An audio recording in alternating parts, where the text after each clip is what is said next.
හා මොකද ඔය ආයේ ඕගොල්ලෝ කරන්න හදන්නේ? ඔය රොකට් යවන්න නේද හදන්නේ? ආයේ ඈ? නවත්තන්න. ඔක නවත්තන්න. නවත්තන්න මේක හරි වැඩක්. හැමතිස්සෙම රොකට් යවන්න සෙල්ලම් කරන්න හදන්නේ. දැන් මං කවුද ඕගොල්ලන්ගේ? ඔයා ලොක්කා. ඔව්. ලොක්කා. හරි. අපේ හොඳම යාළුවා. හොඳම යාළුවා. දැන් මම මොකද කරන්නේ? මේ පුදුම ප්‍රශ්නේ අපෙන් අහන්නේ. දැන් මෙයා ඇවිල්ලා අපෙන් අහනවා මම මොකද කරන්නේ කියලා. දැන් ඒක අපෙන් අහන්නේද මෙයා පිටින්? ඒයි මොනවද ඔය කියවන්නේ?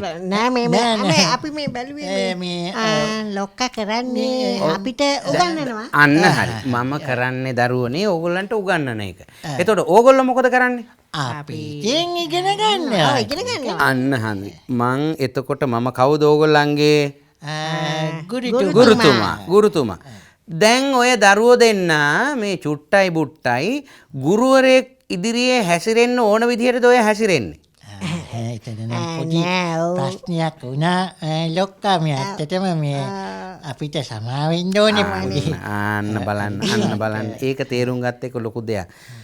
ශිෂ්‍යයාවෝ ගුරුවරයෙක් ඉදිරියේ බොහොම ගරුසරුව ඇතිව හැසිරෙන්න ඕන. පොඩි ප්‍රශ්නයක් තියෙනවා අහුවට කමක් නැද්ද? අහන්න. දැන් මෙතන ශිෂ්‍යයෝ නෑනේ ලොක්කා. ඒකයි.